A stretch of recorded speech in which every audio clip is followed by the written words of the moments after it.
fucking hungover. Camera 1, hold the wide shot. Camera 2, push in on the spotlight. Cue title card and theme. 3, 2, 1, Blongo, enter. Hey kids, welcome to Blongo's Happy Hour, Western Cincinnati's #1 clown variety hour. Applause. I'm so glad that you're here with us today. Hey, we're gonna have some fun. Today we have a special guest, straight from the Greater Midwestern Traveling Circus. We've got the world's greatest juggler, Holding Balls. Cue applause. Hey, Blongo. I'm real happy to be here. Holden, we're glad to have you. Yeah. I'm gonna do some juggling for you and for the youngins. Okay, and this is perfectly safe, right? I would not suggest any of y'all. You heard it here, kids. Perfectly safe. Yay!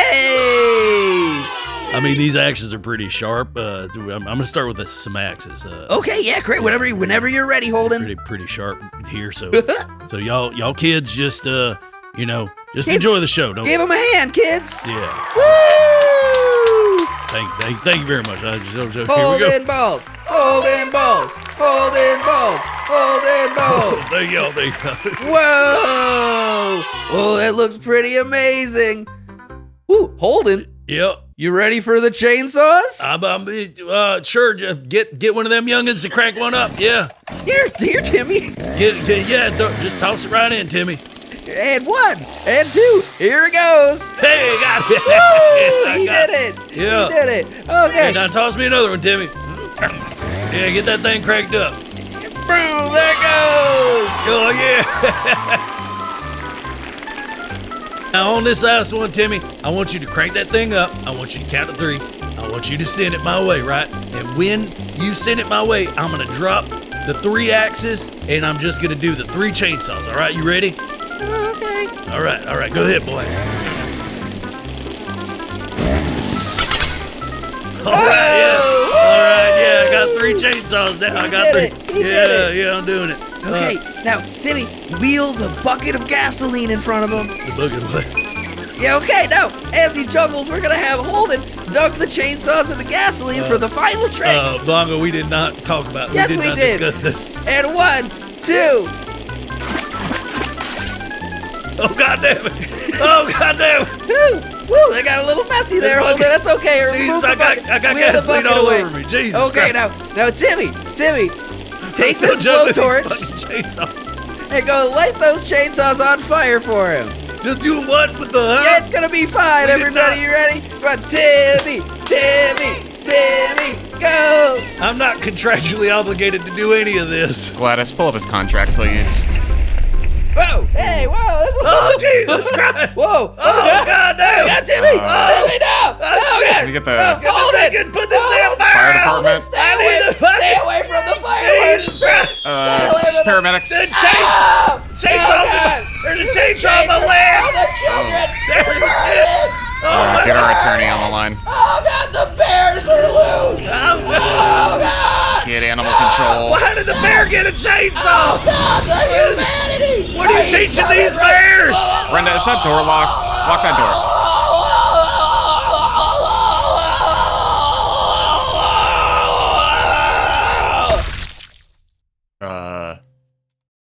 We'll be right back with the Blongo Happy Hour.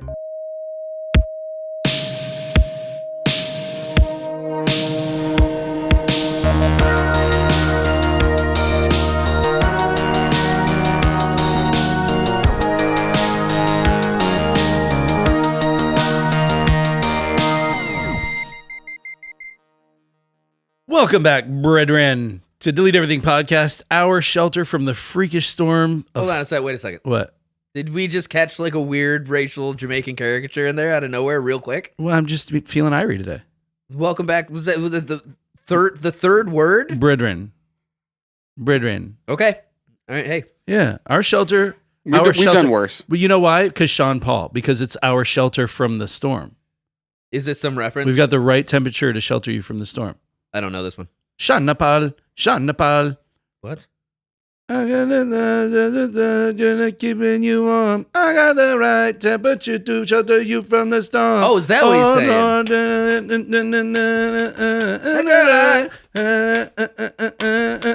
Oh. Yeah. So welcome back to the Delete Everything podcast, our shelter from the freakish storm of things trying to keep you ignorant of the lost, forgotten, deleted, and omitted parts of our history. I am your host, Patrick Wall, and with me, as always, my irresponsible little arsonist, Riley Bowen. Also in the studio, the neighbor kid who watched Riley set the entire block on fire and dimed him out to the police, producer Drew Bowlby. I would fucking never. Yeah. You ain't no snitch, bitch. Drew stands on business. All right, well, all right. Everybody knows that. Everybody in town knows. Nobody would fine. even cross him like that. Fine. All right, well, first and foremost, as always, big up yourself if you left us. What are we doing here?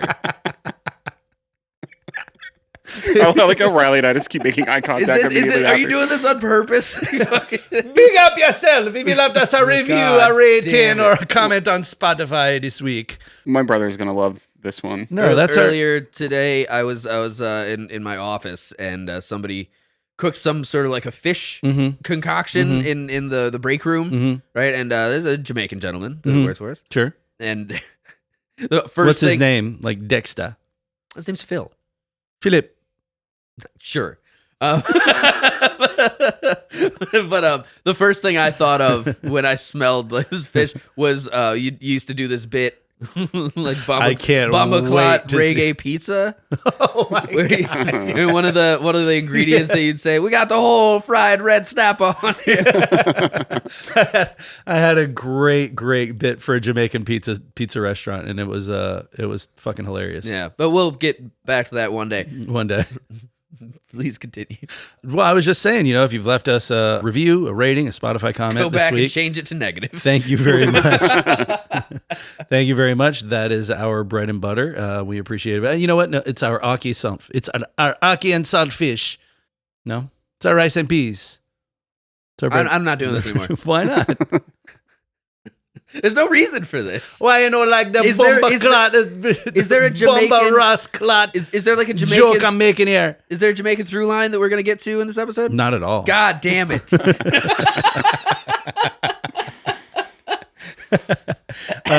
If you What the fuck is going on then? if you haven't done any of those things, please help us out. Get on there and leave us a review, leave us a comment on Spotify, leave us a rating.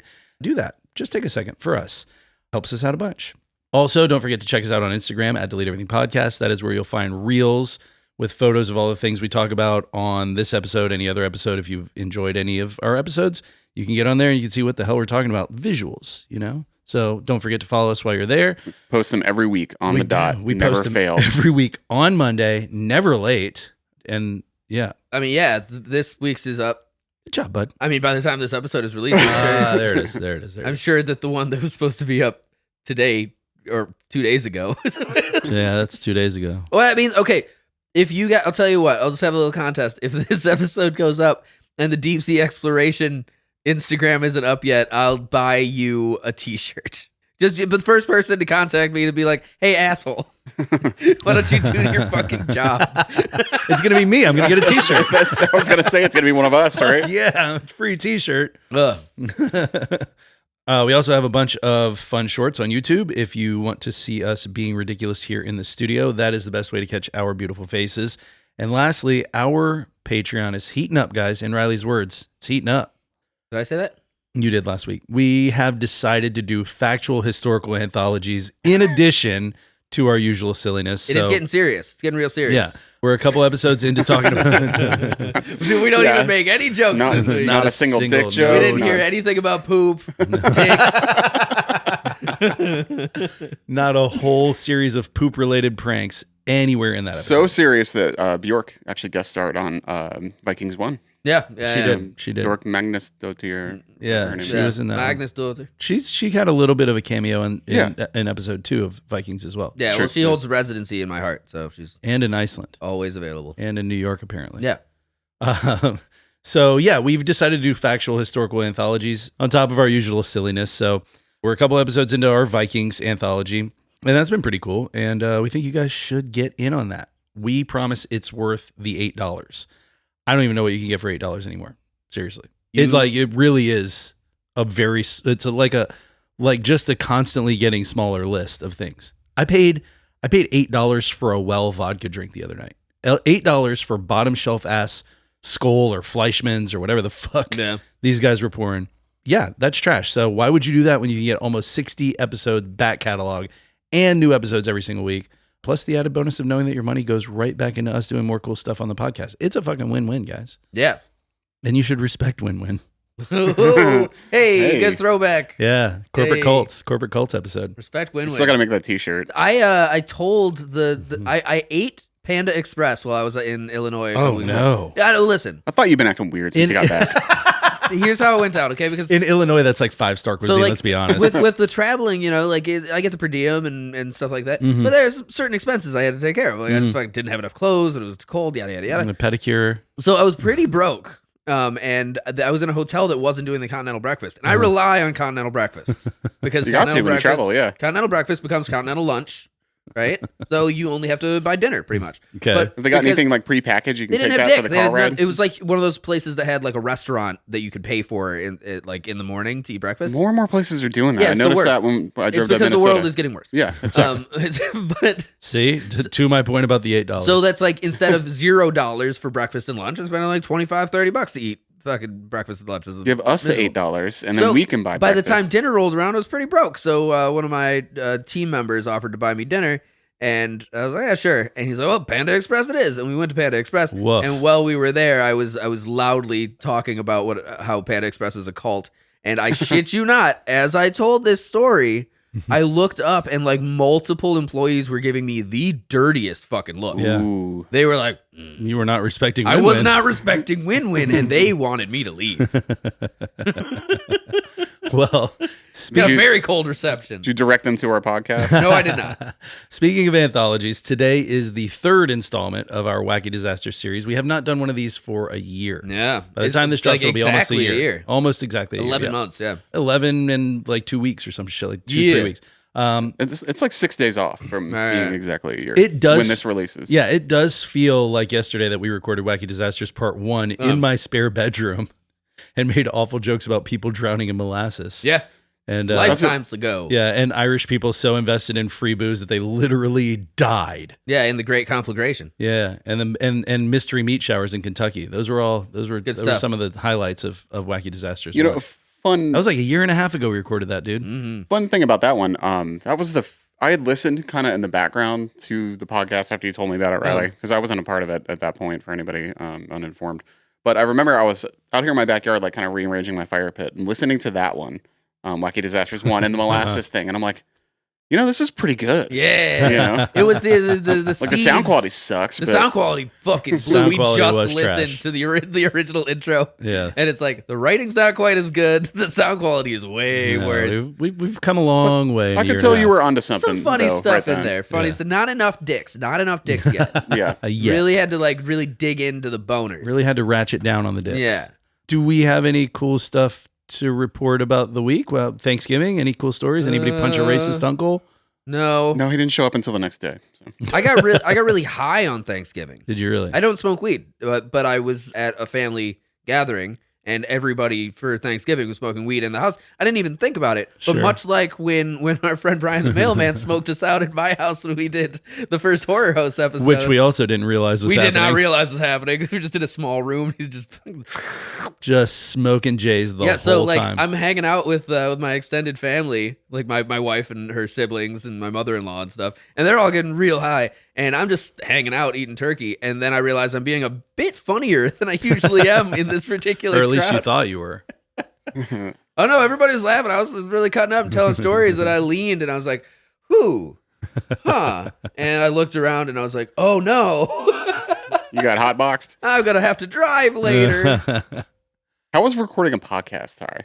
It was fine until we realized we were high. Then it got weird. It was at the very end that we were like, oh.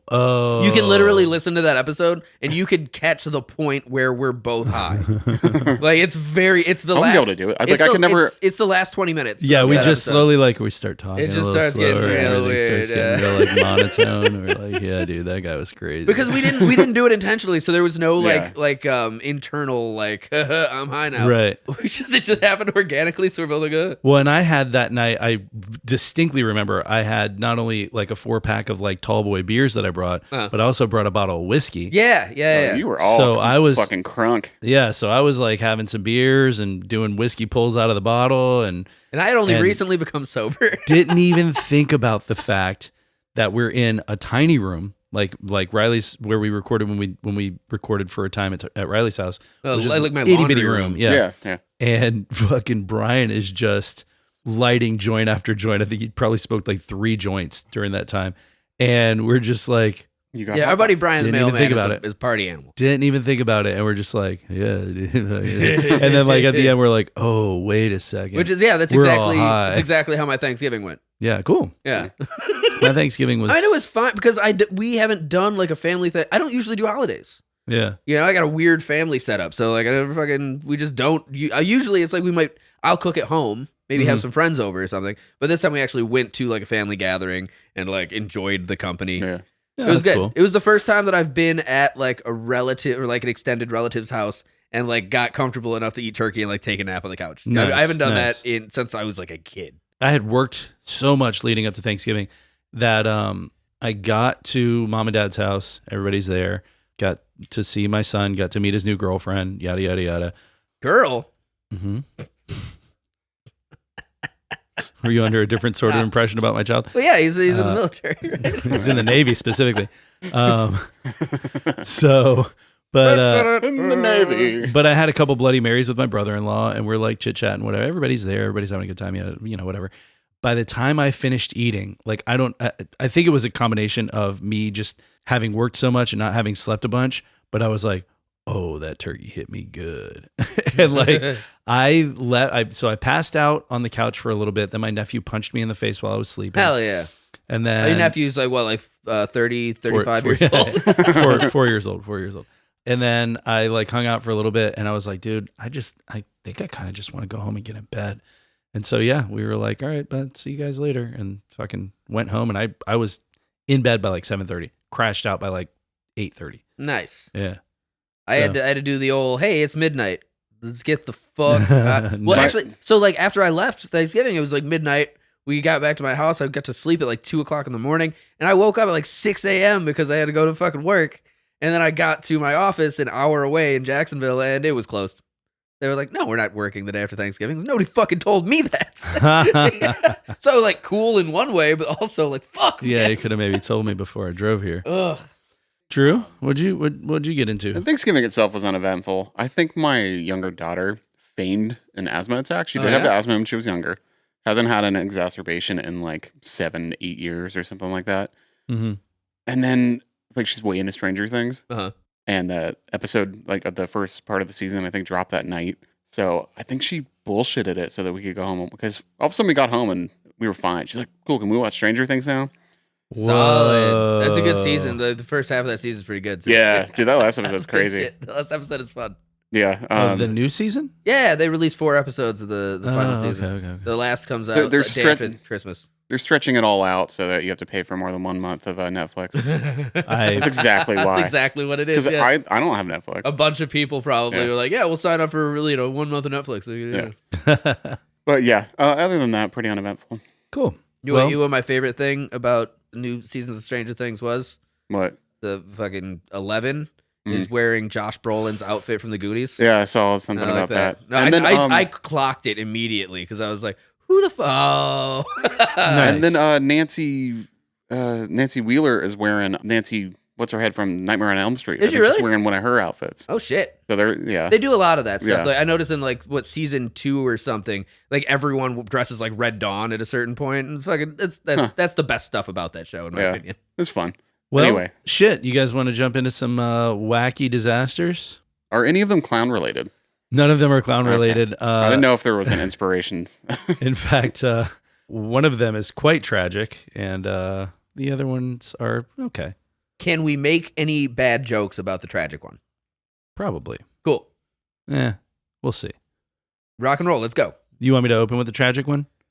That's how I have it set up. You want to do it like that, and then We're the last jumping two right will into be tragic. just like dicks, butts, boners, stuff like that. Mm-hmm. Cool. Yeah, let's do it. All right. So Bad news first, always. Stranger Things. The good thing is that this was a while back. This is back in 1815. We're talking about the eruption of Mount Tambora, which no one's Jeffrey ever heard. Tambora? Nobody's ever heard of. I got that reference. erupting.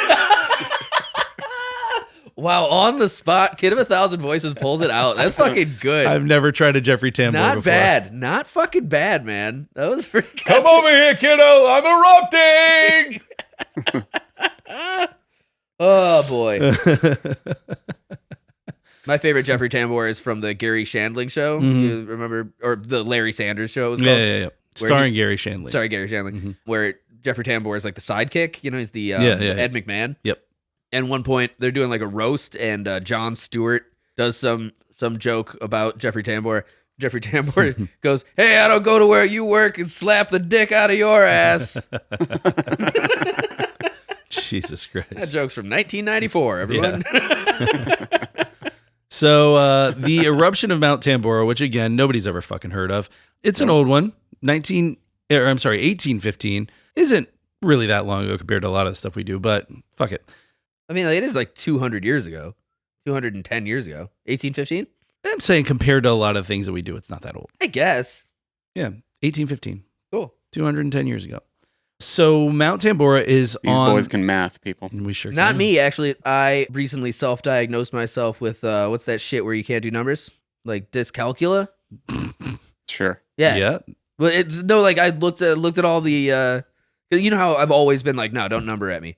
Like, I'm not gonna be able to do it. And I looked at like the criteria for like being diagnosed with dyscalculia. And I was like, yeah, no, I fucking have all that shit.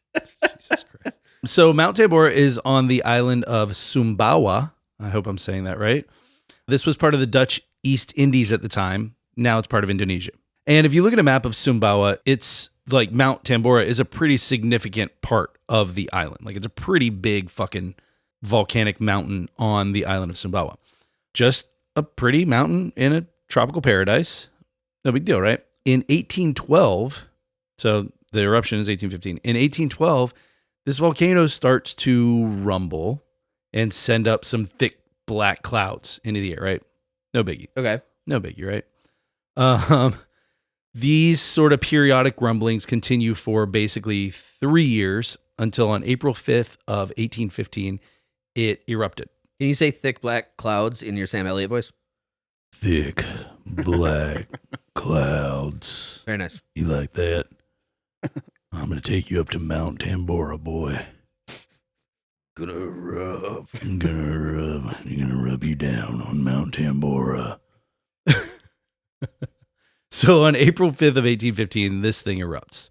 The initial explosion was confirmed, heard at least 1,600 miles away. Sounded like this. It sounded like, I'm erupting! Mount Tambora. Some people as far as 2,000 miles away said, yeah, I might have heard something that night. I don't know. I don't know. Fucking It was like in Thailand. 2,000 miles away is like Thailand or Australia. So, I mean, but that wasn't it, by the way. So the apex of this eruption didn't happen until 5 days later on April 10th. So the initial, this giant like initial explosion and then several other smaller eruptions over the course of the next 5 days. And then it culminated into this grand finale, climax, if you will, of 3 huge plumes of ash rising out of the fucking volcanic crater and merging, and the entire mountain basically being covered with lava flows cascading down, ash raining down on everything. It spewed about 10 billion metric tons of ash. More on that in a second. There were also pumice stones as large as 8 inches in diameter raining down. Damn. Yeah, within a couple of hours of this giant eruption, a huge whirlwind formed that blew over all of the houses in the area, all of the trees in the area. It like sucked things up into the air and then just dropped them wherever. Oh, it's just like a nuclear explosion. It's just like an H-bomb. Yeah. All of the nearby islands were hit with tsunamis as a result of this thing, with waves as high as 13 feet. The nearby village of Tambora, which was basically at the base of this mountain, was wiped the fuck out. I mean, there were approximately 10,000 residents that lived there. And what's actually super tragic is that village is considered a lost civilization and culture now. God damn. They were still fairly isolated in 1815.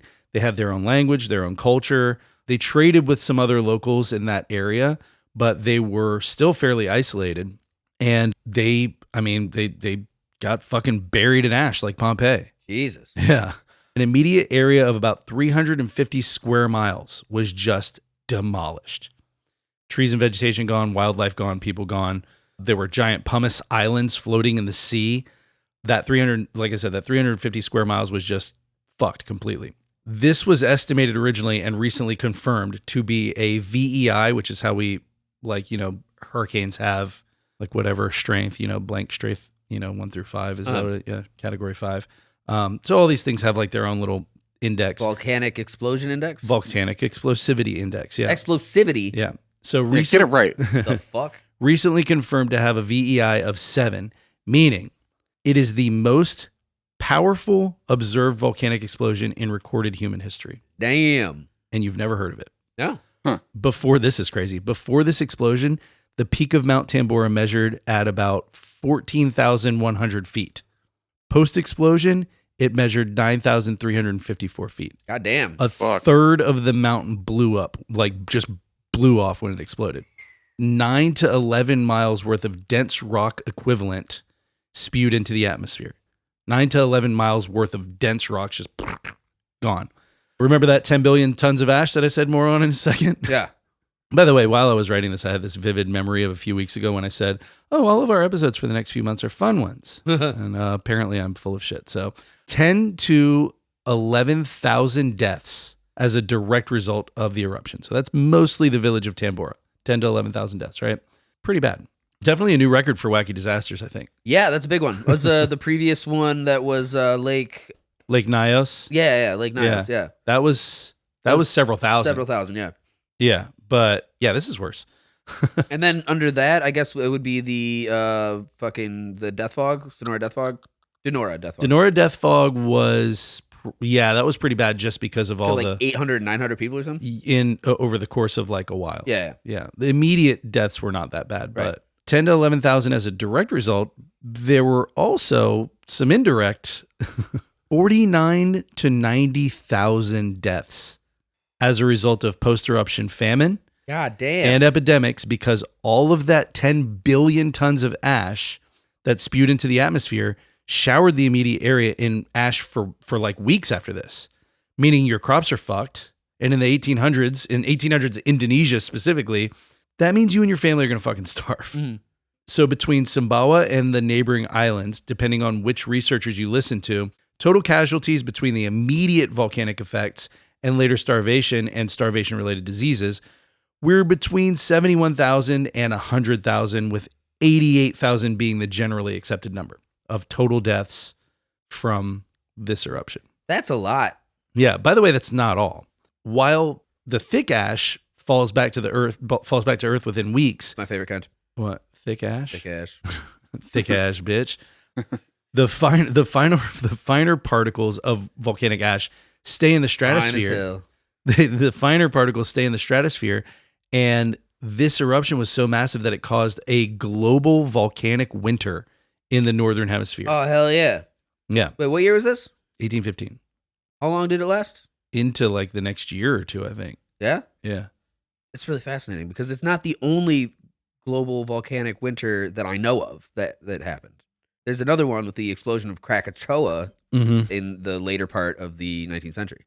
Huh. Yeah, but also that one of the things about the explosion of Krakatoa, which is another like massive fucking, right, yeah. Like I don't think the death toll is anything near that. It wasn't. Like that's fucking crazy. I don't know why the fuck that's not like the big one. Right. But with Krakatoa, when it happened, the big volcanic winter triggered such like an economic depression all over the place, and that it sparked the winter and the conditions in London that accentuated the Jack the Ripper killings. Yeah, that's right. Yeah. That's right. I did know about this. Well, so like I said, global volcanic winter in the northern hemisphere. So in the northern spring and summer of 1815, there was a persistent, quote unquote, dry fog observed throughout the northeastern United States. This fog reddened and dimmed the sunlight so that sunspots were visible to the naked eye. Like you could look at the sun and be like, oh, there's a I've sunspot. actually seen something very similar to this. Yeah. Just this past year in New England, there were those big wildfires coming out of Canada. Oh, Do you remember hearing about this in the news? Yeah, absolutely. And it was like, it was a huge air quality control issue. And like, you could feel it. Like, having not been around that very much, I would like step outside and be like, what the fuck is going on? And the sky. Yeah, because the wind was pushing everything down in the sky northeast. was I remember. very red and weird, and you could see the sun, like, visibly. It probably wasn't as bad as the, global winter, but but like that sort of like atmospheric haze and like the redness is like, it was fucking really pretty fucking scary. It is. Well, and the crazy thing is like wind wouldn't disperse this fog, rain wouldn't disperse this fog. This is called a stratospheric sulfate aerosol veil. So band name. Yeah, right. So in the summer of 1816, countries in the northern hemisphere suffered from extreme weather conditions so bad that it was dubbed the year without a summer. Average global temperatures decreased as much as 1.3 Fahrenheit, which was enough to cause significant agricultural problems around the globe. So on June 4th, 1816, frosts were reported in New Hampshire, Maine, Vermont, and northern New York. On June 6th, 1816, snow fell in Albany, New York, and Dennisville, Maine. On June 8th, 1816, the snow cover in Cabot, Vermont was reported to be 18 inches deep. Holy in shit. June, right? These conditions occurred for at least 3 months and ruined most agricultural crops in North America. Canada obviously also experienced extreme cold during that summer. Snow 12 inches deep accumulated near Quebec City from June 6th to June 10th of 1816. 12 inches. Also, the climate anomaly from this eruption has also been blamed for the severity of typhus epidemics in southeastern Europe and along the eastern Mediterranean Sea from 1816 to 1819. The climate changes disrupted Indian monsoons, causing 3 failed harvests and the resulting famines from that. It contributed to a new strain of cholera that originated in Bengal in 1816. A ton of livestock died in New England during the winter of 1816 and 17. Cool temperatures and heavy rains resulted in failed harvests in the British Isles. Families in Wales became refugees, traveling and begging for food. Famine was prevalent in Ireland following the failure of wheat, oat, and potato harvests. In Germany, food prices rose sharply, and demonstrations in front of grain markets and bakeries, followed by riots, arson, and looting, took place in many European cities. This is the worst famine of the 19th century. So, well, there's never any excuse for looting. So add a whole bunch of tragedy and death to our original death toll, because none of that was factored into the original number. Because how do you even figure that out? Right? Like, and then anyone that died that year, let's fucking tack that shit on there. So wacky, right? That's a wacky disaster. That's a wild, so wacky, wild. That was a real tragedy. Yeah. Well, thank you guys for tuning in. This has been Wacky Disasters with your host, Andrew Bowlby. Hey, fuck you. Boy, kids, what a wild and wacky disaster that was. You know what Pat said to me before we started this episode? Huh. This is going to be a fun one. We're so glad you could make it out to the show. We're going to have I did talk about like probably, tens of thousands, 100,000, 200,000 people dying. 88,000 is the low number. Yeah. You know why? Because I did this one first. Whatever next wacky disaster. And then I forgot. When you have a death count over 1,000, I'm just going to start going. I did. You know what's? Insert banana peel slippery sound. Drew looked at me with such a fucking dirty look when I did that. He's like, you fucking asshole. Hold on. Put in add foghorn. When you open the floodgate for this, it's going to be like all over all of our episodes. I'm just saying. I've resisted it, but I can put whatever you want in there. Yeah, you get sad cartoon sound effects like a So the next one that I was I'm not doing any of that. Hilariously, the next one that I was going to do was the Chernobyl disaster. Hell yeah. Yeah, that's wacky. Well, because everybody knows He's Chernobyl. wild and wacky. Do you know how the Chernobyl disaster went down? Because I didn't. I watched the I heard HBO show Chernobyl. I mean, as far as going down, I heard there was some fallout. God damn it.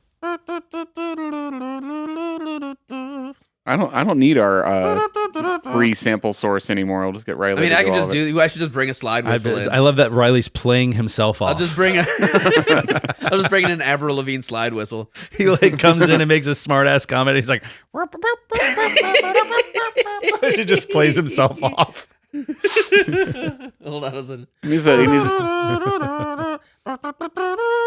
I'm gonna get you a cane to yank yourself off the stage with. I'm dancing to this. Is that, it's not being filmed. I'm just is dancing. that The Entertainer? Is Yes. that what okay. All right. So I started to do the Chernobyl disaster because I was like, everybody knows Chernobyl, but like, what the fuck happened? Like, how did that all go down? Now everybody knows Chernobyl, but but nobody knows the fun they had behind the We all scenes. know Chernobyl. Yeah, I do. I know all that because I saw the TV show. It was fucking dark as fuck. Oh, really? I didn't Yeah. know there was a TV show. Yeah, HBO. It's pretty good. I started to do the research on it, and it was so like I'm reading everything going down, and it's like, so turn this off to hit a maximum amount of kilowatts or this, and I'm reading it, and I'm like, okay, I'm not a fucking nuclear physicist. It's very so leave technical. me- I would yeah. recommend you guys watch the HBO miniseries Chernobyl, which is Oh, that's right. I would not forgot call they it. put I that would out. not call it a fucking like a riveting thriller or anything, but it is crazy informative and really, really fucked up. It's a wacky Yeah. disaster. And that guy Harris, Ed Harris. no, different Harris. He played Will Robinson in that fantastic Oh, the 1997 Lost in Space with Yeah. Matt LeBlanc. Yeah, The He was- Netflix one. no, not He was the also one in before Mad that. Men. The fuck's his name? He plays Moriarty in the Robert Downey Jr. Sherlock Holmes. Not Richard. Richard Harris is his father. Richard Harris, also known as Dumbledore for the first two Harry Potter movies. Hmm. It's actually a fucking depressing thing to call Richard Harris because he's a very well-esteemed Shakespearean actor. Prolific, one might say. Jared Harris. Jared Harris. Jer hair. Yeah, Jared Harris. Good old Jared Harris. Esteemed British actor, plays Russian nuclear physicist. Okay. It's funny in that show they didn't bother because everybody just has an English accent. Yeah, they didn't even bother adding accents. He didn't have to do one of these. He just sounds like Jared Harris. Yeah, I mean, where you're supposed to like take it out of your mind and Yeah. just He like sounds even more British. He's like, blimey! You guys know my feelings on that. Yeah, you hate the Brits, you hate the Russians. No, the whole show should have been filmed in Russian with subtitles. Oh, yes. That's how I feel. Or too. every single actor in the show should have just their regular accent. Well, I think Americans that's speaking what they American did. accent, Brits speaking British accent, French guys speaking French accents, Russian. So Yeah. I actually think that there's only two ways you should make a show or a movie. Either set it in the real place and do it exactly authentically, or just naked people on a white plane. That's what kind it. of plane? Like a Boeing? No, or just like an empty void, a blank void, and with no single like, engine Cessna. no horizon line. Just naked people doing the performances without the assistance of any props, tools, or clothing. Wow. Yeah. Wild.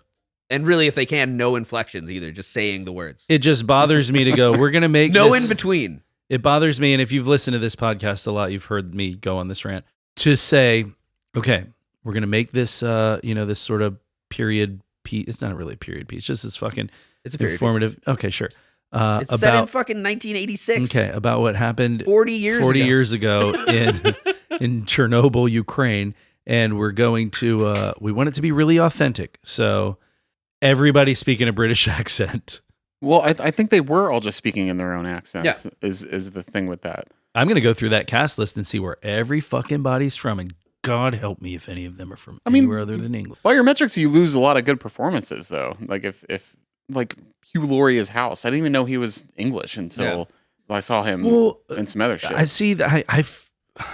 That doesn't matter if he speaks in an English accent or an American accent. I guess that's just up to the director or the writer or whomever. Well, the thing that pisses me off is like, why does the British accent lend any sort of authenticity to anything? Okay, I'm writing the movie Troy. Oh my God. Did you listen to the time that we had this conversation already? Hmm? Did you happen to pay attention to the last time we Yeah, had this you have your exact- argument about It's not an Shakespearean argument. bullshit. It's literally why the British villain voice is what it is. It's not Shakespeare though. It is a because of fucking Shakespeare. Shitty movie from the 90s starring Brad Pitt in an English accent, trying to speak in No, an but English accent to lend authenticity to ancient Greece, and it makes no goddamn sense. Because what had happened was Shakespearean portrayals had like all these like Roman fucking, like Julius Caesar would go out, right? So like you'd have all these Brits doing, like, my friend's Roman's countryman, shit like that. And so like the association of like high class artistic representation got associated with this British accent. And even like Americans who were doing Shakespearean movies and shit like that, they had only ever seen British actors doing this shit, so they affected the same tone because it's a British play. And so fast forward hundreds of years, and in the fantasy realm of Middle Earth, everybody's got to have a British accent to be authentic. No, not to be authentic, just because that's the way it is. Elijah now. Wood's accent was not that bad. Okay. Neither was Viggo Mortensen's. They all did a good job. Sean Astin, he was good. Yeah, what I'm saying is that there's nothing. It just doesn't make any fucking sense. It makes no sense. I mean, I just gave you the sense. Listen, American actor, you speak in a British voice because here in this fantasy realm of Middle Earth, that's just how people talk, by a baby. British man with British inflections, just how they talk. British dialogue. In fact, as a matter of fact, hold on, let me give you this. The world of Arda is written in a completely different language and then translated into English by an English language professor of Oxford. So I think actually, if you're going to do an authentic representation of the written word of the Lord of the Rings, yes, it's all going to be in English inflections. You fuck. I'll keep going. I can find more. I'm just not following your train of thought because I thought it was period pieces that bothered you. But I mean, unless you're considering the tales of Middle Earth, it's anything where somebody clearly goes, okay, everybody's going to speak in a British accent, right? No matter where we're from, we're just all going to do British because that's how we make it sound. That's how we make it sound authentic. Hating ass bitch. Hating ass bitch. Okay. Yeah. Well, so I didn't do the Chernobyl disaster is the end of that, but I do have a fun one. I have a really fun one. The Great Emu War. Oh, okay, cool. All right, I'm into it. Now we're cooking. The Great Emu War of 1932. Hell yeah. This one is 100% both wacky and disastrous. So in the 1930s, Australia, who has a pretty wild history of... In the 1930s, the emus had grown powerful. Kind of. The kangaroos wouldn't have it. Australia has a pretty wild history of measures taken to contain their wildlife. They were having some emu problems, right? Specifically in Western Australia, where nobody fucking lives. I looked at a population map of Australia while I was doing these notes because I was like, let me just, because I put, this is where nobody lives. And then I was like, well, let me make sure. I do this a lot. Like I'll make a claim in my notes and then I'll be like, I think I'm right, but let me just double check on this. So I go and I look, and it's like if you take Australia, right? It's kind of oblong, horizontally oblong, right? If you imagine Australia, and just divide it into thirds, right? Like Neapolitan ice cream. So you got chocolate in the west, vanilla in the middle, and strawberry on the right. Everybody lives in strawberry. Just those three states there. It's like Queensland and New South Wales. That's the worst part of Neapolitan ice cream, though. Then flip it. West can be strawberry. Does that make you happy? Yes. Okay. Thank you. So like at that whole eastern seaboard of Australia is basically where everybody lives. There's like a little bit all the way on the western seaboard. I think it might be Darwin or one of those cities out that way. But like the entire population of Western Australia, which is like a third of the entire continent, is like 1/10 of like the population of just Queensland. Yeah, and they're all loyal to the prince of the Hutt River Principality. Yes. So when my wife and I got together, I got a thing of Neapolitan ice cream, and like to me, my entire neurodivergent ass life, it's always been like you eat like one of these flavors at a time. You just fucking have chocolate. Yeah, have a little bit. That's how you do it. Like Magdalena opened it, and I just watched her take a spoon and go across like the center and just take all of them. Good. I was like, and she's like, "What? What's wrong?" I'm like, and it completely defined our relationship, literally from that moment on. This is why she's good for you, Allie. Really I mean, is. in a pinch, I could do the chocolate and the vanilla together, or the vanilla and the strawberry together. But I mean, Nothing's as good as strawberry. I like the strawberry. I I don't know. fucking, I let it heat up a little bit, and then I stick a big spoon in there and mix it all Put up. dick in it. You're a crazy It's my person. big spoon. So anyway, Western Australia, emu problems, right? By the way, if you don't know what an emu is, it's basically an Australian ostrich, right? If you're a zoologist, shut up. I know there are a bunch of differences. for simplicity's sake, It's big It's a big ass fucking bird. yeah, for simplicity's sake, that's what it is. I'm talking to people who don't know what a goddamn emu is. So It's close. For fuck's sake, leave me alone. If you know what a fucking ostrich is, and you know what a cassowary is, think of the in between of those. sure. Smaller than an ostrich, not as dinosaur gonna kill you as a cassowary. Perfect. Yeah. So these big ass birds migrate a lot, especially during breeding season. So in the late 20s, around just before this starts, right? The late 20s, the US is going through the Great Depression, and the Australian government had basically been giving land away to Australian World War I vets since the end of World War I to go out into the boonies in the West and grow wheat. And these vets, wheat. I'm gonna No, go out okay. and grow weed. Grow wheat. Gonna grow weed. They probably do now. So they probably did that. So these. Oh yeah, wheat for sure. Yeah, it's Dude, gonna you be said, grains. Oh, he said wait. Oh wait. Oh, he said wait. Wait. Oh. Get back on the boat. We thought you said wait, mate. We've been smoking weed. So Oh, these little specific impersonations are so bizarre. I don't know. Australian outback World War I veteran that thought that they were allowed to grow weed in the outback. It's like, I really don't see the big Where we're hubbub growing- about it. Where we're growing weed. It's been smoking weed, we were for out months. here just growing weed. We thought they said weed. So the government, the Australian government, had also promised these vets all kinds of government subsidies as well, for like pulling up stakes wherever they were and going to grow wheat in the West. Unfortunately, the Australian government never delivered on those subsidies, and these guys were stuck out west doing this shitty, hard job while the price of wheat was like steadily dropping. Well, what did they expect? Everyone knows that Australia is entirely people with criminals. So. Yeah, right. And then the emus showed up. Oh, God. So previously, and Australia has a lot of this, there are wildlife containment fences all over the place, right? Because Australia has insane wildlife. So in this wheat belt part of Western Australia, they use these containment fences primarily for like rabbits and dingoes, but it worked pretty well against emus as well. Sadly, those fences has gotten old, and there were sections that had fallen into disrepair, and there were a lot of spots where something small like a fucking emu could just walk right through or knock it right over. Did I say one emu? I'm sorry. In the summer of 1932, around 20,000 migrating emus broke through the Jesus, containment fence. fucking plague of emus. So these emus look around. They saw lots of newly cleared land with bountiful crops and tons of water sources for farming. They're and like, they thought, "Hell yeah." fuck yeah. And they basically went to town decimating the crops in the areas specifically of Campion and I can't even say this without doing an Australian accent. Just do it. Walgoolan. Walgoolan. I can't drive 55.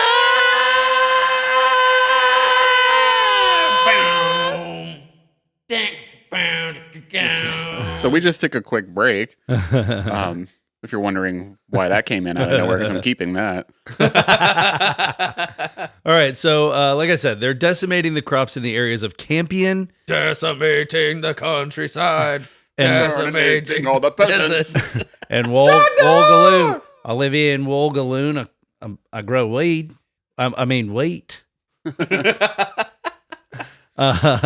So farmers have basically had enough at this point, right? Between the fucking, we haven't gotten the subsidies we were supposed to get to fucking grow this wheat. The prices are going down because of the fucking Great Depression shit. Oh, And blah, blah, blah.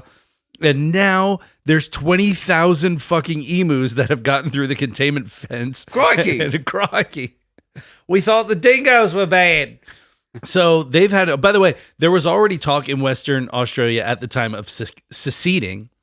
And this giant invasion of emus is just, even though it's just nature being nature, it just, to these guys, it felt like another fuck you to these people who had settled out here to grow crops, right?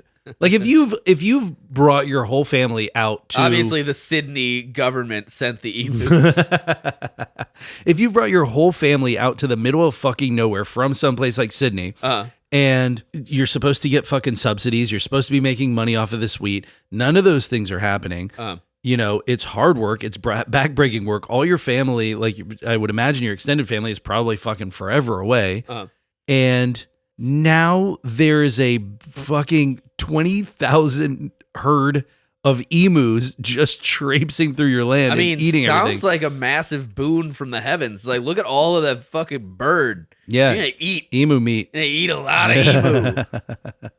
They send a group of ex-soldiers to meet with the Australian Minister of Defense so they can do something about all these goddamn emus. They talk it over, and these ex-soldiers are like, hey, remember how good machine guns were at killing people in World War II or World War I? Emus are pretty close to people-sized, so what if we just use those? So emu, it's akin to beef with a little hint of game, just so if you're wondering. Delicious. Great. I bet you could get emu meat really easily. Can you fuck it? You can fuck anything if you try hard enough. That's true. It is the Outback. If you've got the right tools, you can make a pussy anywhere. The fuck? Or an asshole. I don't know. Whatever you want. Whatever you're into. A mouth. No. Well, I mean, they do have those long necks. Say what? They do have those long. God damn it. So yeah, they're like those machine guns were pretty good. Let's use that. Emu. What's with you and fucking birds, by the way? What is with you and fucking birds, huh? Right, same question to you, pal. Don't fucking point at me. I will say, every time the question has been posed, it's been from Drew. So maybe there's a little bit of projection going on. Yeah, what's your deal? I don't have anything clever to say. That's right. In your face. I am fucking free again. I don't know. I think you doth protest too much. No, shut up. Pat, you're a little too impartial for somebody who's completely innocent of fucking birds. You know why? Because while you guys are arguing, I'm fucking the birds. And you two are none the wiser. So this minister of defense, a guy named George Pierce, was like, okay, fine. We could do the machine gun thing. Few rules first, right? Stop fucking the emus. One, only active military personnel can use them. And two, you guys out in Western Australia have to feed them, lodge them, and pay for the ammunition, right? Also, most of the people in the government agreed that doing this would be a decent distraction from all this secession talk that you guys are having over there. So this war, quote unquote, started in November of 1932. After they were supposed to start in October. There were some rain delays that caused a lot of the emus to scatter away from like the main flock. So they waited until this rain stopped and all the emus came together in a bigger flock. And so this minister of defense sends out a major, a sergeant, a gunner, 2 Lewis machine guns, which I don't know if you guys know what a Lewis machine gun looks like, but it's the size of a fucking RPG. It's like a bazooka-sized fucking machine gun, which is crazy. And 10,000 rounds of ammunition from Australia's 7th Heavy Artillery. All the troops, the guns, everything, the ammunition, all from Australia's 7th Artillery, right? I want to know what the fuck the problem is here. I understand it's a lot of birds, but like these are apparently delicious beef birds.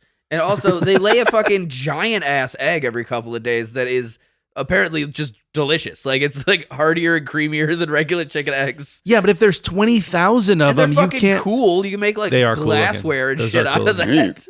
Like, but if there's 20,000 of them, you can't kill and eat them and eat their eggs fast enough, man. No, do you just fucking round a few off? What are you looking for? There's 18 people in Western Australia. Are the emus attacking?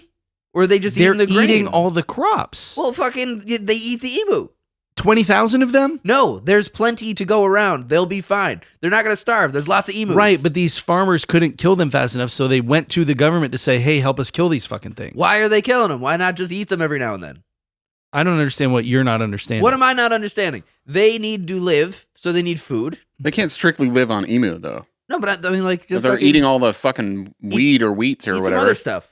So that your solution are the emus going to eat? Your like, solution is go out cabbage? and tell the emus to eat other stuff? No, you eat other stuff. What other stuff? The emus are eating all of it. Emus aren't digging up potatoes. They weren't subsistence farming. The wheat is their livelihood. So eat the emus. If the emus eat the grains, then they got no money. Though, then you eat the emus. If there are 2,000 emus in your wheat just field, eat one. Okay, so now there's 1,999 emus eating your wheat. How much of a dent have you put in that? I don't know. Then move on.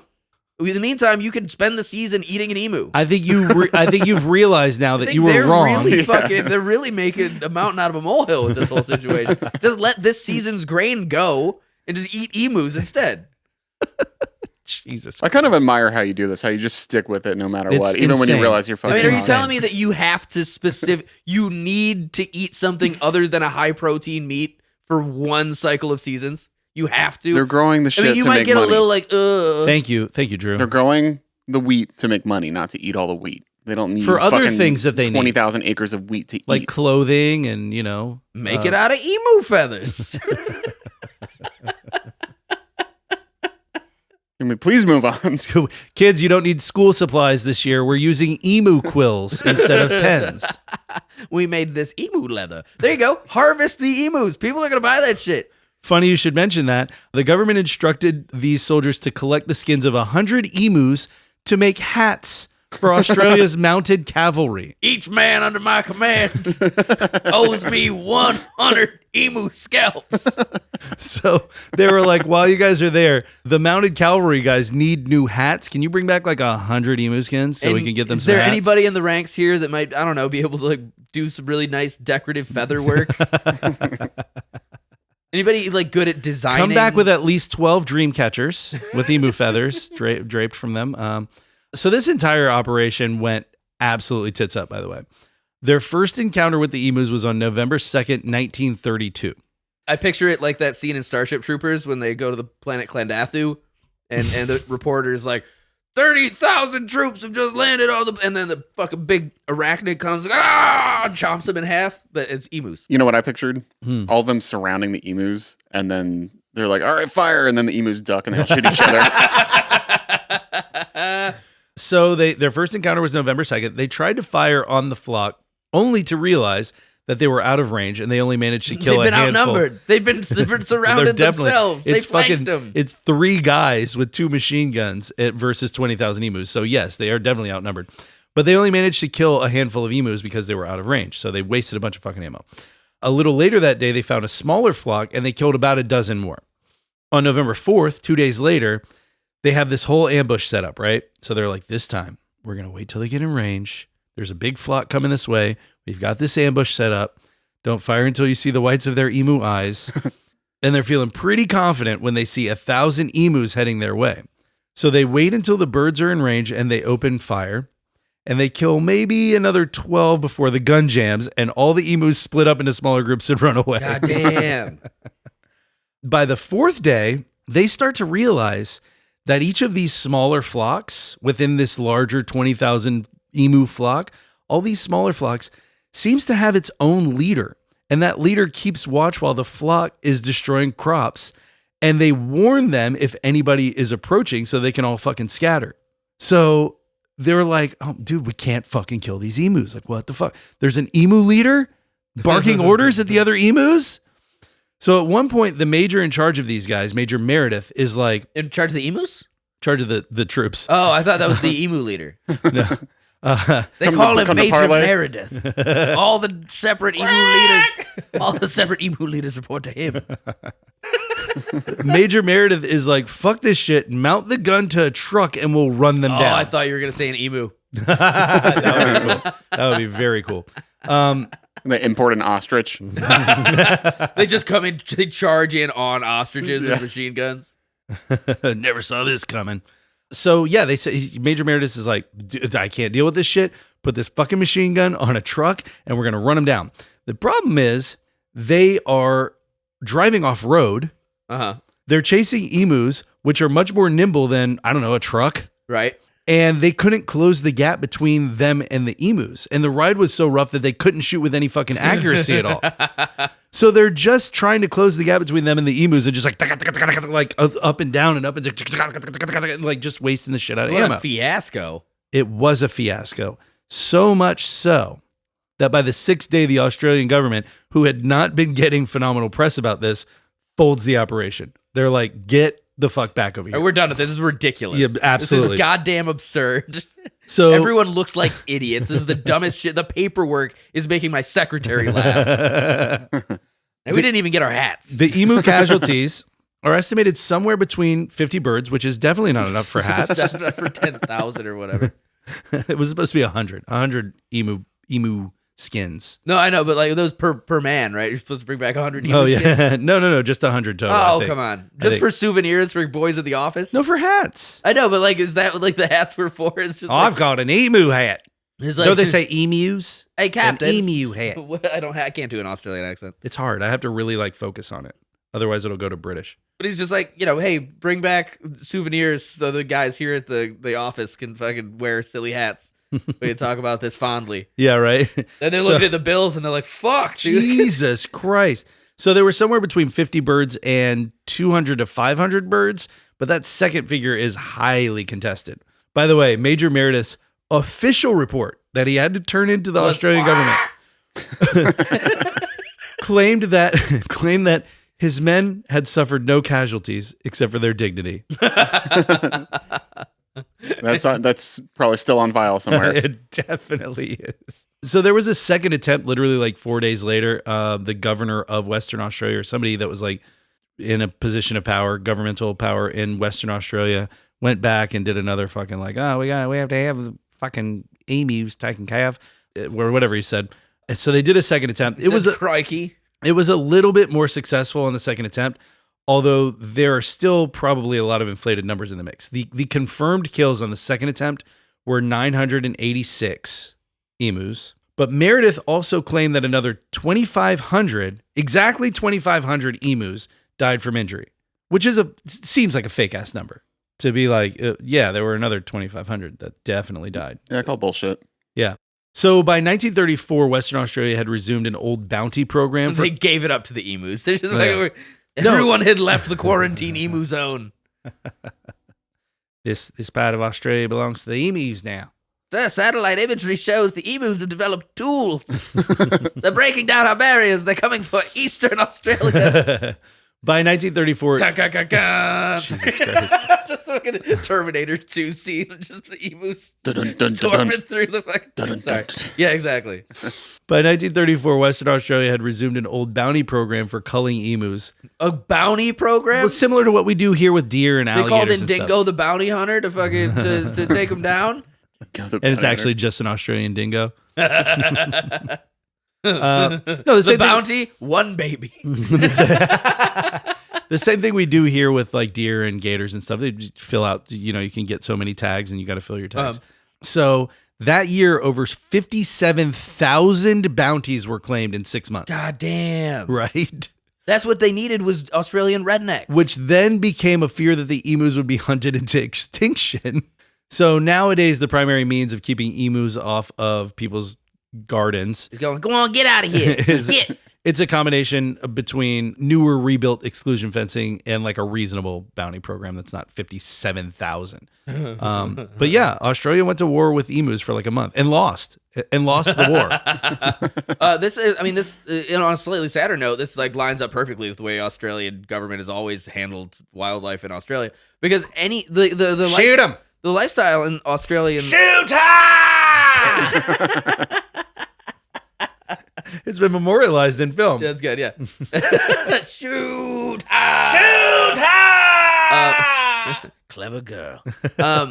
But like in the cycle of Australian nature, like it's very common that like different quadrants of the fucking little continent, big ass continent. But like the whole like life cycle as it goes around will be like feast and famine. Like multiple different species all across Australia are meant to explode into these massive populations and then degrade into smaller populations again and again and again, kind of like locusts. It's like it's like a weird enclosed kind of biome in that way. Yeah. Like kangaroos. Yeah, kangaroos can run in flocks of like the tens of thousands, right? But like in a natural life cycle, they would explode in these massive populations. And then they would die by like half because there weren't enough resources. Well, yeah, but then those resources would replenish themselves based on the rotting kangaroos. Right. That's the circle of life, baby. It's a circle of life. But then when it moves us all. But then when you add humans, Elton John being one of them, and capitalism to the mix, then that's empanada.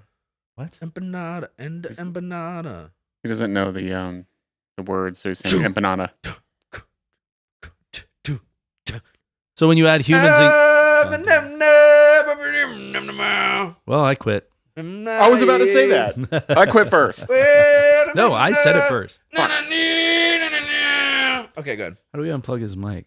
I should have a kill switch. Kill switch engaged. Hang on to that for a sec. Remember that you said that, by the way. So, and then shut the fuck up with the goddamn Lion King music. This is fucking revenge for last week, asshole, okay? What the fuck did I do last week? Oh, just listen to the episodes. At one point, I think I said, Riley, shut the fuck up. You did. On the Vikings one. Oh, that's right. Yeah. That's Patreon, baby. That's different. So yeah, that's, the problem is that, yes, that is the way it works in just nature without humans and capitalism. Yeah, well, then the secondary thing now, especially with kangaroos, is they'll have Why do you pronounce it that way? Kangaroos? That's the second time you said kangaroos. Kangaroos. Kangaroos. The fuck, are you Australian? Kangaroos. There you go. Kangaroos. No, it's not. Why are you putting You know what it is? I'll bet you I know. the emphasis in the beginning. I bet I know exactly what it is. What? Captain Kangaroo. But that's not how you... It's Captain Kangaroo. No, it's Captain. You guys are saying the same exact fucking thing. He's saying kangaroo. I'm saying kangaroo. Smoking Why don't you both? cigarettes and Kangaroo. watching Captain Kangaroo. Why don't we just do kangaroo? Or like in Pulp Fiction when she's like, it was by the bed of the little kangaroo. It all sounds the same. Kangaroo, not kangaroo. Kangaroo. How do you say kangaroo? Leviosa, Kangaroo. not Leviosa. Kangaroo. So, see, the emphasis on the roo. Kangaroo. What's so weird that you say it that way? Oh, yeah? I'm It not is. hearing it. Whatever you're hearing, I'm You know not what it hearing. is? Okay, I know what it He is. says kangaroo. I have a Midwestern accent. I do high A's. Hats, cats, rats, See, I bats. felt like kangaroo. that's how I said it. You said kangaroo. Kangaroo. Now I'm overthinking it, so I don't know how I say it. The emphasis is on the ooh. Kangaroo. Kangaroo. Sounds the same. Okay. Please kill me. I need another tree to fall and kill me again. You'll just end up in a worse place. Okay, so that's it for the Emu War. Oh, I was gonna say, like, because they don't have they aren't able to have the natural cycle of like death and rebirth that the world should have without mankind destroying everything. Now, annually or biannually, they'll have a cull of kangaroos. Yeah. And so much like the emus, people just come through and be like, yeah. I'd be okay with that if they had to fist fight him to kill him. I just think just give the kangaroos a hammer and you get a hammer. I think Yeah. anything that you want to cull, you should have to cull by hand. I think you should fight the kangaroo in a lake. You're allowed to have a knife. That's it. Well, 'Cause they also, yeah, that's fair. 'cause you they know, got claws and I shit. think actually kangaroo stuff is a little rougher. Although there are rules apparently in Australia about what constitutes a knife and what is not a knife. Fuck, that was good. I think one thing that really we should always remember about kangaroos, and I mentioned this, I believe, very early in the podcast, not today, but in general, is that kangaroos will rape you. Jesus I Christ. didn't know that. Yes, they will rape you to death, actually. That is one of They the related things to dolphins? that, I don't know if they're not fish. Oh So- my God. But yes, kangaroos will rape you to death. So you got to look out for that. They will drown you and rape your corpse. Kangaroos are actually fucking awful. They're They're still noble pretty, creatures. Still They pretty deserve cute. our respect. Still pretty cute. So, on to our next wacky disaster. The Great Kangaroo Rape. Oh my god. Either of you guys ever heard of the 1961 Goldsboro B-52 crash? The band, No. the B-52s? They never crashed. They were good all the way through. That's true. That's fair. Yeah. 1952? 1961 1961. Goldsboro B-52 crash. I affectionately referred to it as, whoops, we just almost nuked ourselves. Cool. Like that movie, The Crazies. Not familiar. Okay, well, we'll go over that sometime. Okay. So in January of 1961, 8 air crewmen hop into their B-52 bomber to take a little flight ski, right? Take a little flight ski. Take a little flight ski. They're Yeah, it's not a actually little flight ski. taking a long flight ski as they were part of Operation Coverall, which was the predecessor to Operation Chrome Dome, which we will get into. Are you making shit up? No. This one's got some fun names. Trust me, you guys are going to enjoy this. Which is the sister program to Operation Cover Girl. Easy breezy beautiful. Easy breezy beautiful, yeah. Maybe it's Maybelline. We'll get into Operation Chrome Dome after I tell you that inside of this B-52 bomber are two, not one, two, 3.8 megaton Mark 39 nuclear bombs. Named Garnier and Frutis. For reference, That's about 300 times the payload that we dropped on Hiroshima and Nagasaki. Oh, that's all? 300 times. Together, not individually, together. So it's only 150 times individually. Yeah, that's it. So, like I said, this is part of Operation Coverall, which is a Cold War era operation where we essentially had something called a ladder route of B-52s flying in a giant circle at all times from the eastern seaboard up to the north of Canada, essentially to the North Pole, across and down the border between Alaska and Canada, down the western seaboard, across Texas, and back to the eastern seaboard. And So it's just a big circuit. the ladder route was every 6 hours. There was always a B-52 6 hours behind the previous one. Oh, okay. And they just constant. Just in case they had to just drop one somewhere. The idea was that if the Russians ever fucked around, we've always got a B-52. Yeah, and there'll be close by. So there'd probably be like 10 or 15 planes in the air at all times. And these B-52s all have fucking nukes on board. Yeah. So we can be anywhere in 6 hours. So yeah, these planes would stay 6 hours apart. And like I said, if the Russians ever did anything to warrant an attack, we'd have a bomber nearby to hit back immediately. It's the plot of Stanley Kubrick's Dr. Strangelove, or How I Learned to Stop Worrying and Love the Bomb. Oh, okay. I have seen that one. That's a good one. I haven't. That's a good one. That's worth watching. That's like a classic. Yeah, I know. I haven't seen a lot of classics. It's not a brag. It's just reality. Yeah, I know. I'm sorry. Yeah.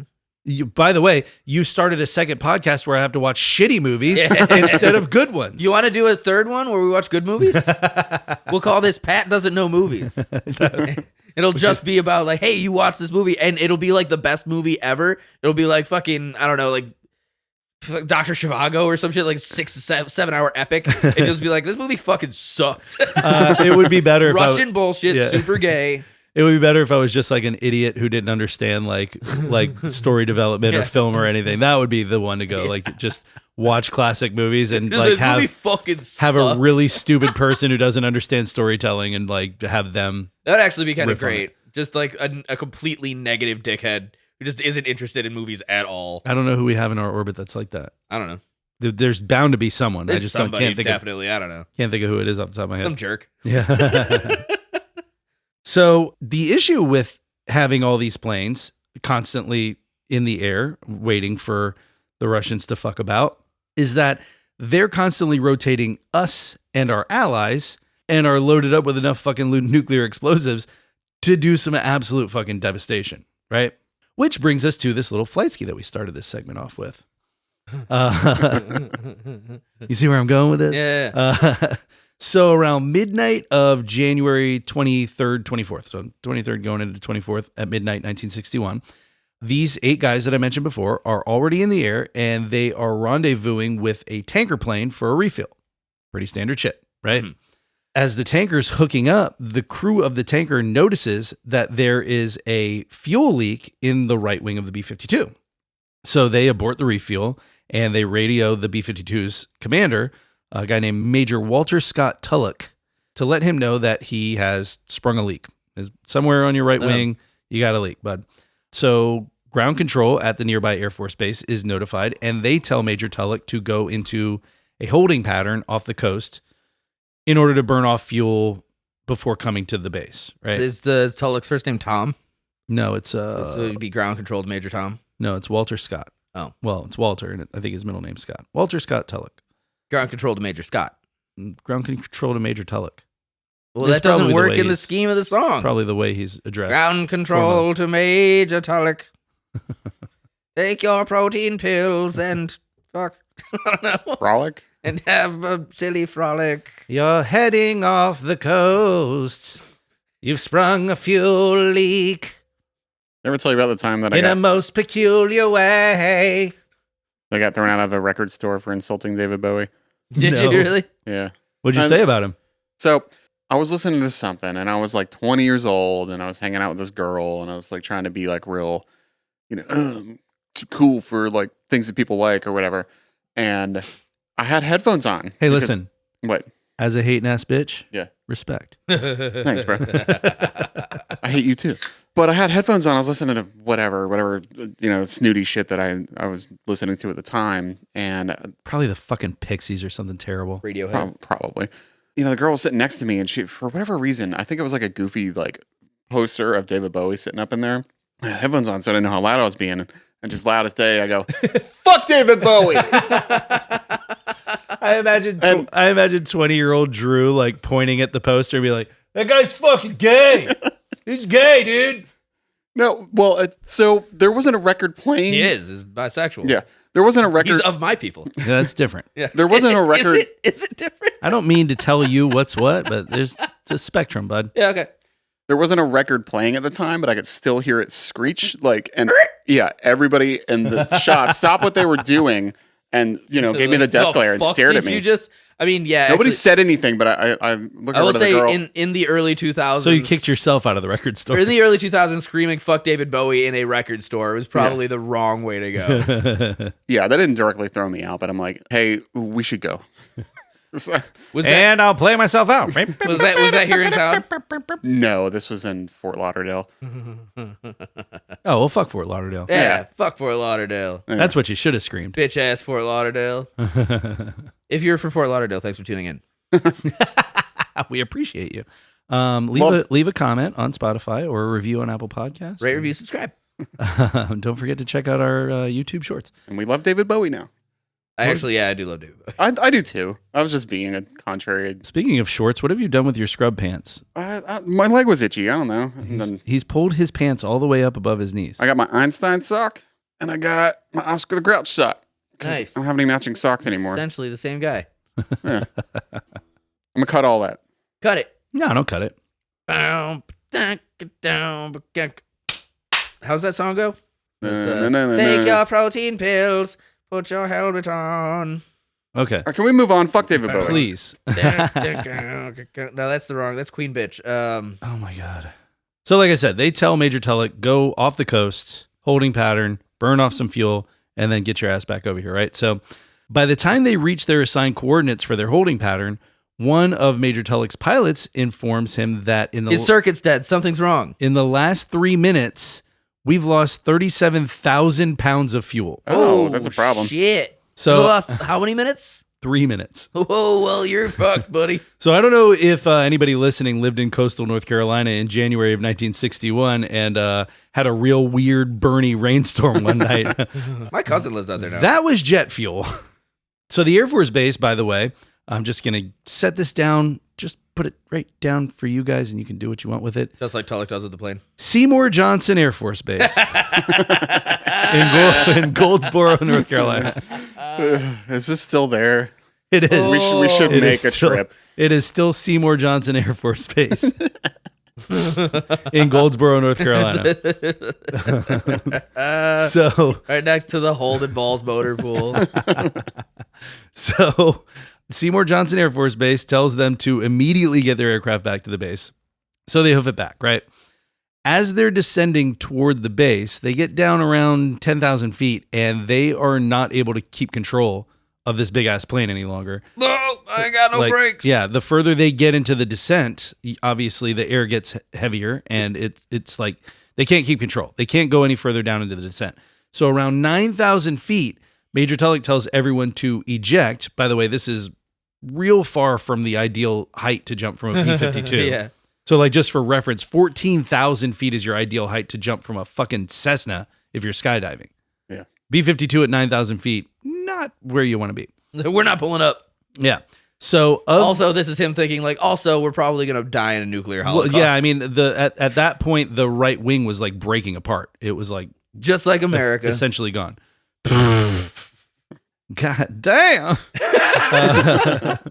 So of the 8 men on the crew, 6 make it out of the plane, 5 land safely, 1 of them does not survive the jump, and 2 never made it out of the plane.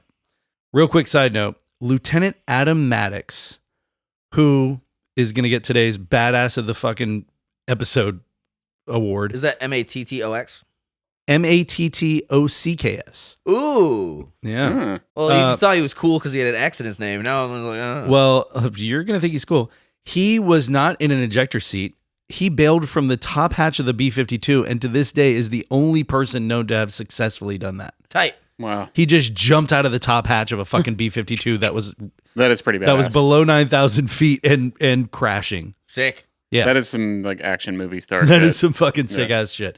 So the crew of this plane, the ones who survived, are now parachuting toward the ground, watching their unmanned plane with 2 nukes on it slowly breaking apart and crashing toward the ground. And that cannot be real fun to watch. No, probably not. So that's like in a video game. You're like, well, that's going to explode and we're going to die here. Shit, when was my last save point?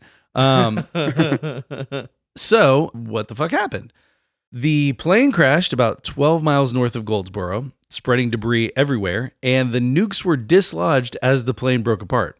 No mushroom clouds, no cities leveled in North Carolina that night. So the base rallied the explosive ordnance disposal team to go find these things fucking ASAP. The explosive ordnance disposal team went, no. and government people from everywhere are converging here because, you know, this ain't great. You what? Like I said, it was 2 3.8 megaton Mark 39 nuclear bombs. I might have just missed it, but where approximately did it crash? Like, what's near there? Raleigh. Right, like, pretty close to Raleigh? Yeah, it's very close to Raleigh. Wow. I saw a map of what the fallout would have been with like the wind and everything, That's the and it was all the way up like past New York City. It was the entire eastern seaboard. Imagine like the world that we would live in now if that. We wouldn't. Crazy. Yeah. It would be an irradiated hellscape. We wouldn't live in that. At least the entire east coast of this, or most of the east coast of this country would be. So the first bomb was found pretty quickly. It was flung out of the. By the way, the airplane breaking apart. It would literally be like Fallout 3 and Fallout 4. Yeah. Probably the best thing about this airplane breaking apart was that these things were flung out, because if the plane had enough momentum and fuel to explode, it would have detonated. These would have both of them would have detonated in the same spot, and it would have been, like I said, fucking devastation. So the first bomb was flung out. They estimate flung out around 9,000 feet, so around the same time that the crew was bailing out. And, you know, just the force of spinning around and everything, it did manage to deploy a parachute. These had parachute safeties on them, right? So it did manage to deploy a parachute. And so they found it pretty quickly because it was hanging from a tree. A nuke hanging from a tree. Just a nuke hanging from a tree. Oh, hey, there it is. In rural North Carolina in 1961. No big deal, guys. Everybody calm down. It's just like swaying back and forth. The movie, I envisioned 2 guys like arguing, like looking for the bomb, and then they're getting into a heated moment, and then he's like, "Well, the fucking nuke is right behind you, right there," and it's just dangling in the wind or whatever. Yeah, literally, the parachute was just stuck to this tree. Why don't you crawl up there and cut it down, genius? This is here's a photo of where they found this fucking thing. Jesus fucking Christ. Let me see that. You see that, Drew? Wow. Yeah. Yeah, just strung up to a tree, which I think maybe we're a little too flippant with these things. just a tad. Oh, Yeah. There's no God, nothing matters. It's fine. Yes, I do think that we should be less flippant with these things. I think this is a strong case for, if you can't handle the big boy nukes, maybe let's get you a toy nuke just to get you start, like Yeah. we got to get you good on the bicycle before we buy you the dirt bike, Rusty. Rusty? Who the fuck is Rusty? That's the child in my scenario just now. I think that our policy with nuclear weapons should be, of course, like total ban, just total ban worldwide. Well, but Like, ridiculous. after World War II, the whole point was like, these are going to end war. Yeah. These are But going to end war. But just in case, let's have a constant circle of fucking bombers. But I have this idea. Instead of total ban, everybody has a nuke. Nah. Just like a little, like in Just Fallout, you got the carry little one nuke around, a little mini guy? Yeah, a little mini nuke. Just I everybody? would get Just so everybody. pissed off at You're somebody and just be like, you assigned- know what? Yeah. I would. I'd just be like at a Starbucks. So like and- 13, you get assigned to your fucking nuke. I think everybody should carry a machete, personally. But how about this? All right, global ban on nuclear weapons technology in general. Just can't weaponize nuclear stuff. And if you do, everyone will be really mad, whatever. But if you do, and you threaten to use it, we all have to agree, whatever. I'm not gonna listen. Just act like you're not threatening me with a nuke. Just ignore it. Anybody who ever says, "Well, I'll blow up your country with this," just go, "No, you didn't. I didn't hear that. I want $50 billion. I didn't hear any of that. I don't know." Back to this first nuke after they found it. Now, these things have 4 arming switches on them, right? 3 of them had been armed. Hell yeah. I knew you were going to say that. There was one final safety switch that did not arm on this first nuke. And a lot of people at the time spun it as, well, it worked exactly like it was parachute deployed and it didn't go off. I would argue if it was one switch away from going off, maybe let's shut it down. Pretty close, guys. Pretty close. Where'd they find the other one? Number 2, did not manage to deploy the parachute. Ooh. It got separated later than the first bomb, probably somewhere between 5,000 and 2,000 feet from the ground. And it was discovered about 500 yards away from the crew compartment and wings of the aircraft wreckage. It was like it landed in like a rural North Carolina mud pit. Oh, thank God and for like that. buried itself. Just bloop. Yeah. By the way, all of the switches armed. The only thing was the impact from it landing in that mud pit was hard enough to damage it where it couldn't, physically, the actual physics of the bomb couldn't arm itself, even though the switch armed, but soft enough that it landed and didn't detonate. Literally as close as it could get. Literally as close as it could get. Fuck. Wow. That's like digging that out too. People are like, do not fucking hit that with that shot. Right. And so, and by the way, whenever they found it, then immediately, like, they were like, okay, obviously there's no fucking mushroom cloud above fucking rural North Carolina. So we're good there. Nothing's on fire right now for fucking hundreds of miles. So they immediately, when they dispatched, were looking at nuclear containment because they were like, oh my God, this shit is just probably leaking nuclear waste into whatever, like wherever it hit, it probably something cracked, something's going to be fucked. Gonna need to call on Superman.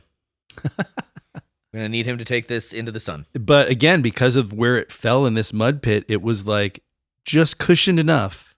It was just enough of a cushion and just enough of an impact that it kind of put it in a weird middle ground. Started leaking like fluorescent green ooze into the ground. Giant earthworms start erupting out of it. What's the ooze called? Mutagen? Mutagen. Yeah. It's leaking mutagen, big frogs and shit. Jesus Christ. Yeah, so I think the part of the second bomb that would have had to like compress or compact to set off the detonation, I think that part actually, because part of the second bomb actually broke off. I think it was the part that broke off that was like the part that was like, okay, well, without that, it can't actually go off. God, thank God we have just shitty bomb construction. Great. They ended up doing a lot in the aftermath of this because not all of the Mark 39 bombs at this point had all of those fail-safe switches. So they were like, maybe we need to take those out of cycle and get them updated, and that because they were in the process of updating them, but they were like, well, in the meantime, not the proper route, which would have been, hey, maybe we should rethink our entire process for this, huh? Yeah, kind of also, yes. But they didn't. They kept doing it. Operation All Cover turned into Chrome Dome, which actually just added more routes in like the Mediterranean and other places where we had bases around the world. And we just kept planes flying constantly with nukes on them. Why not? Because what's the worst that could happen? I mean, the entire annihilation of the planet next Earth. Step. The next step after this. Yeah, the next thing would have been like, well, they would have gone off. Yeah. Initial like reaction would have just been like, fuck, fire something else to someone. We've been attacked. They also modified the B-52 considerably after this because the way that the wings held the fuel tanks caused like undue pressure on the wings. There was another wreck, like B-52, that went down shortly after this, like within months of this. No, weeks, a couple weeks after this. 1961 in Yuba City, California, another B-52 that also had fucking nuclear bombs on it went down. Yeah, was it Cindy Wilson? Who? The drummer for the B-52s. Oh my God. Did you just look that up? Is that what you were looking up on your phone? Yeah. You fucking doofus. By the way, the second nuke, they never dug that up. Oh, it's just sitting there. It engaged. Is just sitting. Kill switch engaged. They disarmed it. They made it where it cannot arm itself, but they were afraid to dig it out of the ground because they were afraid of nuclear contamination. So they said, hey, we'll just leave this here. So they ended up buying part of the property from the landowner at the time and being like, yeah, we're just going to leave this here. They just left it? It's still there. The bomb is still there? Still there. You're fucking kidding me? Disarmed. They can't. What about the nuclear material? If they can disarm it, why didn't they just take it? I don't know, because there is a... Well, it's not disarmed. They didn't disarm shit. They were afraid. They would have to dig it out and fucking take it apart. They were afraid that... No, so the nuclear... whatever the shit is that causes a nuclear explosion is still in there. The the actual part that can arm and detonate is not anymore. Okay, so you're telling me nuclear material. There's nuclear material just encapsulated in a bomb. They dug just enough that a fucking a knowledgeable technician could get inside of the nuclear warhead and take out the most delicate part, right? Apparently. And then once they did that, they're part of that had that's enough. Part of that had broken off in the accident. You know what that shit is still fucking armed and there. Guaranteed they just poured a fucking concrete slab over it or some shit. There's no concrete slab. There's like a little just mud. There's an outcropping of trees. Do you want to see where it is? Yeah. A picture of the easement that the government now owns from the original property owner. It's under there somewhere. Well, now I know.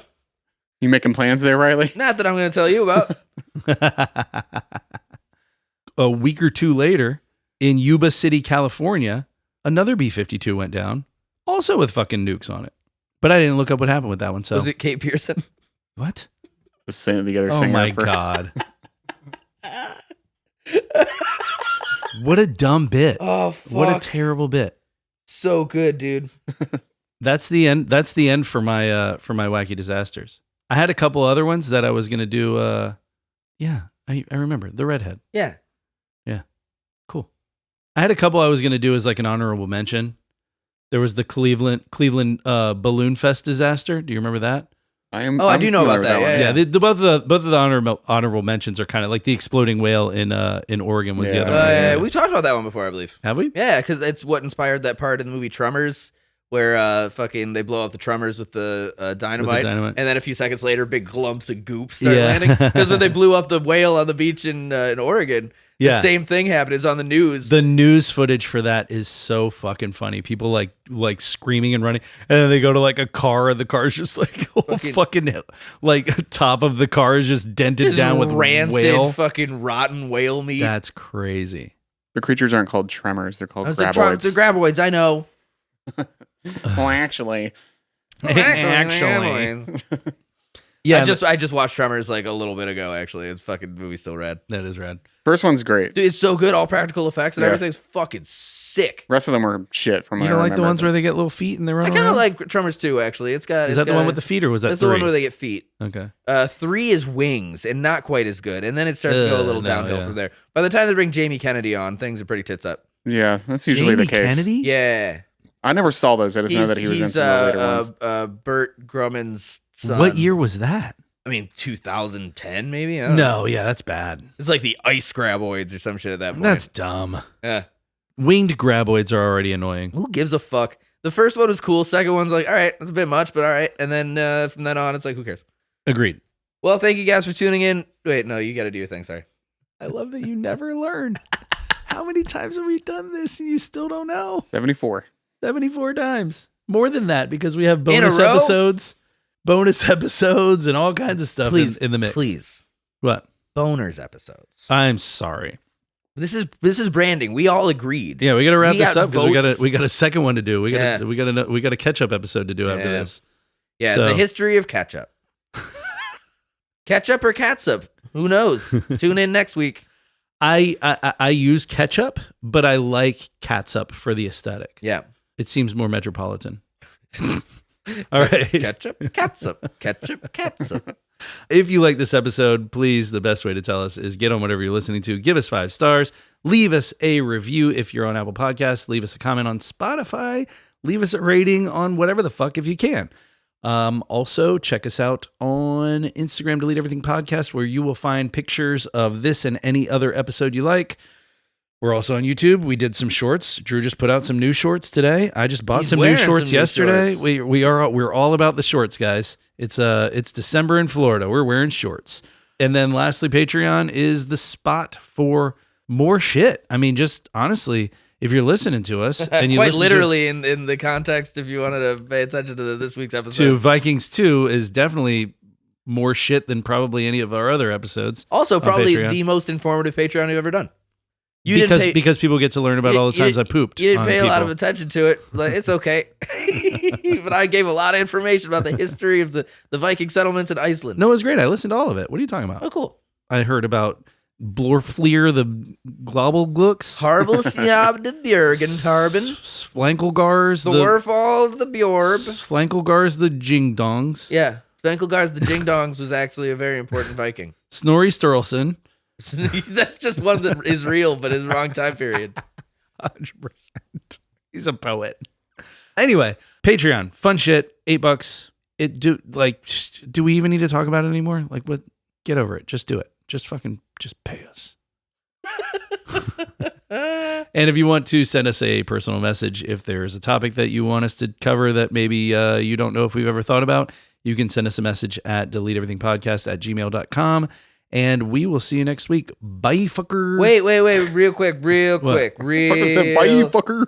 Boy, Oh no! Wait! Fucker. I'm operating on a theme today. Bo, bombaclad. God damn it.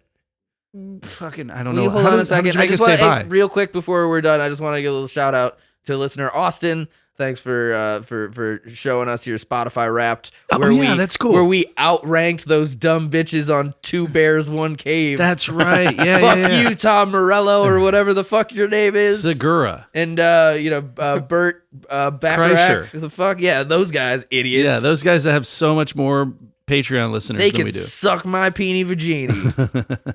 Oh, you got one in this week. Yeah. Nice. Good for you. All right, that'll do. Bye. Bye.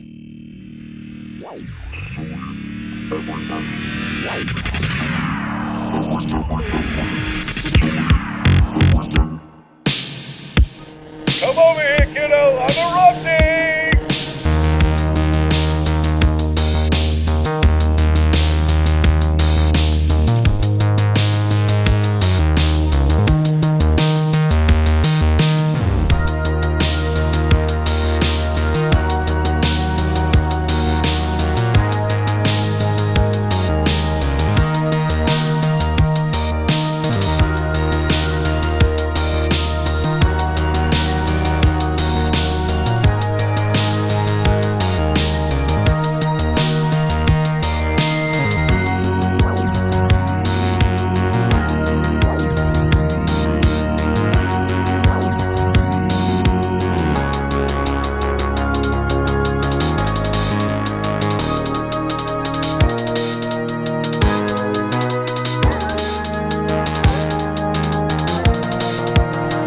Fuck David Bowie.